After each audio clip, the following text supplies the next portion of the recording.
Reino Protista, parte 1, sexto ano, página 299 a 309. A palavra protista vem do grego, que significa o primeiro de todos. Este reino inclui dois grupos de indivíduos, as algas e os protozoários. Os protozoários são seres eucariontes, unicelulares, heterotróficos e que são encontrados em ambientes úmidos. Esses se alimentam de resíduos de várias origens que ficam misturados à água e ao solo onde vivem. Já as algas são protistas, eucariontes, autótrofas, que podem ser unicelulares ou pluricelulares. Quando multicelulares ou pluricelulares, o corpo das algas é denominado talo. As algas podem viver em diferentes ambientes, no mar, água doce ou ainda sobre superfícies úmidas. Nas espécies de água doce está presente uma estrutura chamada vacúolo pulsátil, que tem como função eliminar o excesso de água que esteja dentro da estrutura celular. As algas apresentam grande importância ecológica. Nos oceanos, são a base da cadeia alimentar. Além disso, são essenciais para a manutenção das taxas de oxigênio na atmosfera. Elas são responsáveis por compor cerca de 90% da concentração de todo o oxigênio atmosférico.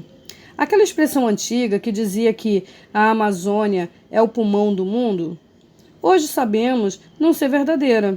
Os oceanos são os verdadeiros pulmões do mundo.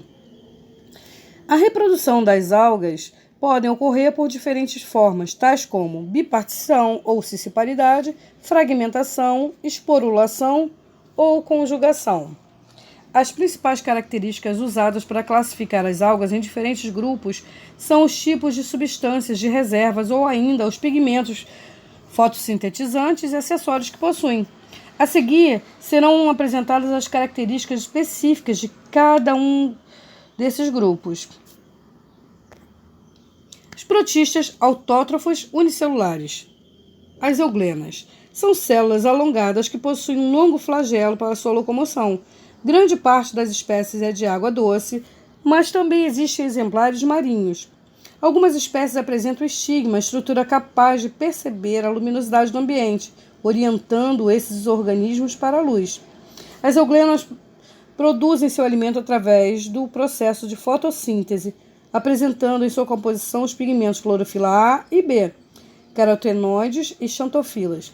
Entretanto, na ausência da luz, pode se alimentar de nutrientes disponíveis no ambiente. Se reproduzem por divisão binária, ou bipartição, um tipo de reprodução assexuada. Os dinoflagelados, também conhecidos como algas pirrófitas, são células com dois flagelos. A grande maioria das espécies é marinha e capaz de brilhar emitindo uma luz esverdeada.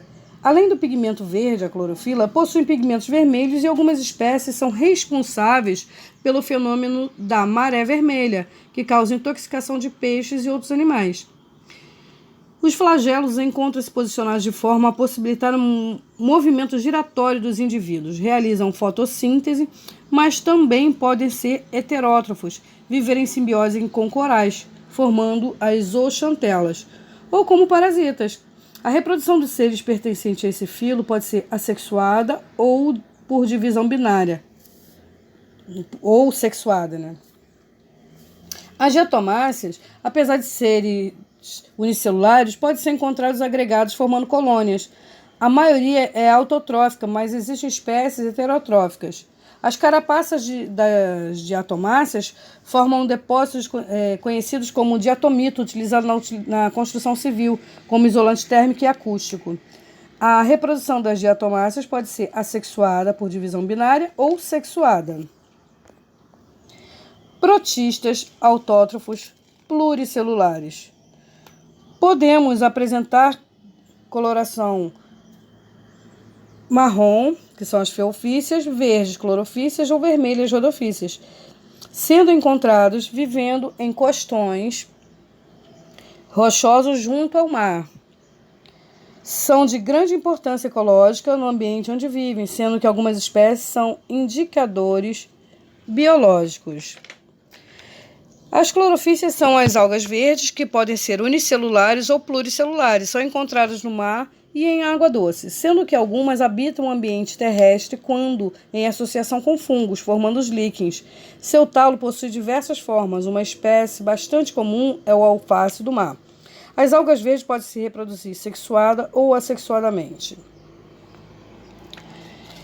As feofícias são as algas pardas, também chamadas de feófitas, multicelulares e com coloração que vai do amarelado, ao castanho escuro. Existem feófitas flutuantes e também fixas. O sargassum, por exemplo, possui pequenas câmaras de ar em seu talo que lhe confere flutuabilidade. Já as laminares, algas comuns em mares frios, são fixas, com talos que possuem metros de comprimento. Diferente do organismo desse grupo, apresentam importância econômica.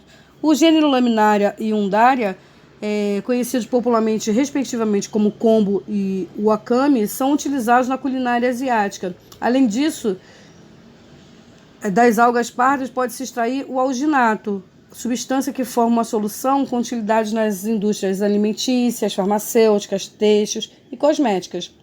As rodofícias são as algas vermelhas ou rodófitas, encontradas tanto no mar quanto em água doce. Elas são algas multicelulares e, apesar do nome significar alga vermelha, podemos encontrar elas em cores amarelada, esverdeada, azulada, amarronzada e até enegrecida.